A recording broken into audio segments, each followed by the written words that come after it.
You see the headline. You know how this goes. Let's get into it.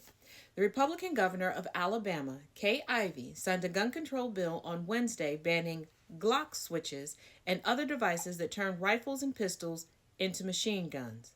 Ivey said, while there is a federal ban on these gun conversion devices, we needed a way to empower our own law enforcement here in Alabama to get these illegal and extremely dangerous Glock switches off our streets. I am proud to support law enforcement and work to combat crime by putting my signature on SB 116. Ivey's office said the bill was part of a Safe Alabama public safety package, and Ivey looked forward to other bills reaching her desk.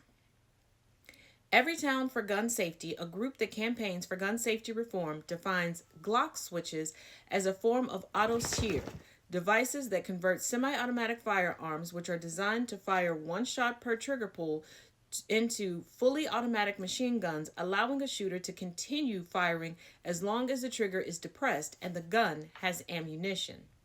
In other words, with an auto shear, also known as a machine gun conversion device or MCD, someone can fire an entire magazine's worth of ammunition in mere seconds. Worse yet, auto shears are very easy to manufacture and can even be 3D printed, which is why these components, especially those designed by third parties for Glock pistols, known as Glock switches, are showing up at more and more crime scenes around the country.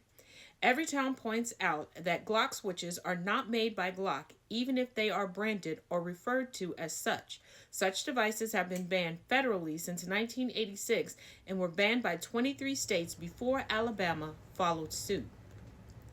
Gun rights groups oppose state bans, with the National Rifle Association saying there's plenty to be done using existing law before law-abiding gun owners should countenance any further restrictions on their rights.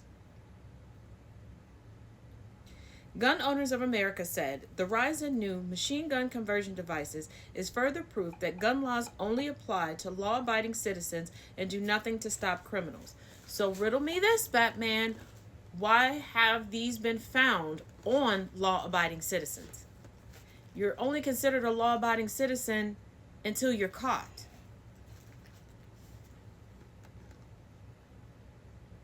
Criminal use of machine gun conversion devices is indeed an increasing problem. The Bureau of Alcohol, Tobacco, and Firearms and Explosives said nearly 5,500 such devices were taken into custody between 2017 and 2021, a 570% increase on the previous 4 years.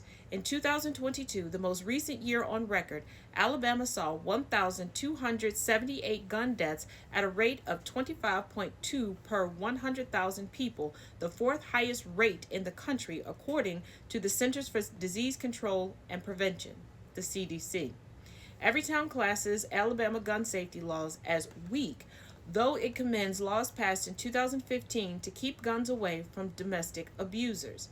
Philip Ensler, a Democratic state representative from Montgomery, the state capital, campaigned for Glock switch ban. On Wednesday, he said he was immensely grateful that our legislation to pass a ban on devices that convert pistols into machine guns was signed into law and that it is effective immediately. With this law, we passed a state law prohibiting one of the most dangerous gun accessories that exist. Passing gun safety legislation, especially as a Democrat in Alabama, is not easy, but through the creation of a strong, diverse coalition that transcended party, we were able to enact this important measure. Today, we prove that progress can happen and that the Alabama legislature can come together to help solve real problems. May we always remember each and every person who has died from gun violence, and may this legislation help save lives moving forward. As always, let me know your thoughts in the comments section.